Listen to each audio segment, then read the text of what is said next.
শাকিব খান আগে কেমন ছিল এখন দেখেন, আর শাকিব খানের জন্য আমরা এখন পাগল, কিন্তু এই শাকিব খানের নিয়ে তো আমরা অনেক সময় কত বাজে নিউজ হয়, বাজে খবর হয়, কিন্তু আলটিমেটলি কিন্তু দিন শেষে এরাই জেতে। কারণ যারা রত্ন না, সেলিব্রিটিরা এক একটা রত্ন আমি মনে করি। আমার কাছে আমি বললাম আমি বাংলাদেশের 1 নাম্বার নায়ক, আমি বললাম পিয়াল হোসেন 1 নাম্বার নায়ক, এটা হইলো?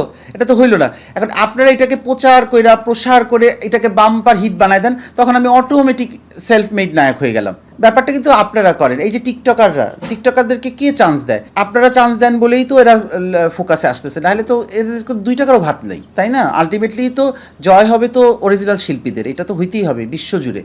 এই ধরনের ভাইরাল জিনিস বা এই ধরনের ভাইরাল টপিকস কিছুদিন থাকবে, কিছুদিন পর চলে যাবে। কিন্তু এই যে জার্নালিস্ট ভাইদের কি বলবো, যে আপনারাই কিন্তু এগুলা এদের পিছিয়ে ঘুরে ভিড় করে এদের ইন্টারভিউ নেন, এদেরকে প্রসার করেন। ডিজাইনার হিসেবে আমার হয়তো পছন্দ না, কিন্তু হয়তো 8-10টা মানুষের পছন্দ, অন্যদের হয়তো তারা ওগুলো পছন্দ করে। আমি পছন্দ করি সেটা আমার পার্সোনালি, আমার এগুলো ভালো লাগে না।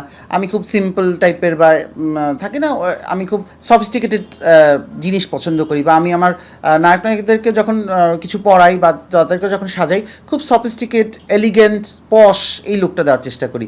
তো এক একজন ডিজাইনারের তো এক এক রকম ধরন থাকে।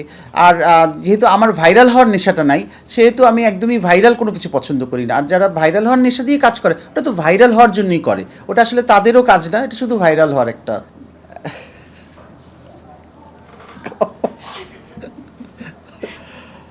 দেখুন, একজন ডাক্তার হতে হলে কিন্তু তাকে পড়াশোনা করে ডাক্তার হতে হয়, ইঞ্জিনিয়ার হতে হলে কিন্তু তাকে ইঞ্জিনিয়ার পড়াশোনা করতে হবে, কিন্তু বুয়েটে যেতে হবে, পাশ করতে হবে। আমাদের ফ্যাশন ডিজাইনিংয়েও কিন্তু পড়াশোনা করতে হয়, এটা অনেকেই জানে না। তাহলে তো একজন ফ্যাশন ডিজাইনার একজন টেইলারের ভিতরে পার্থক্য থাকতো না, থাকতো কি না?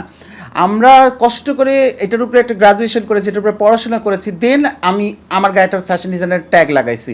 হ্যাঁ, কিন্তু যারা পড়াশোনা ছাড়া যারা নিজেদেরকে ফ্যাশন ডিজাইনার বলে, ফ্যাশন ডিজাইনার না, যে কোনো কিছুই বলে, সেটাকে কোনোভাবেই সেই পেশার আওতায় আনা যাবে না। এবং এটা আমার মনে হয় এটা আইনত একটা করা উচিত। যেমন ভুয়া ডাক্তারদেরকে তো অবশ্যই আইনের একটা আওতায় আনতে হয়, ঠিক এরকমই ফ্যাশন ডিজাইনার হোক বা যে ফিল্ডেরই হোক, পড়াশোনা বাদে আসলে কিছু করাটা আমার মনে হয় না উচিত।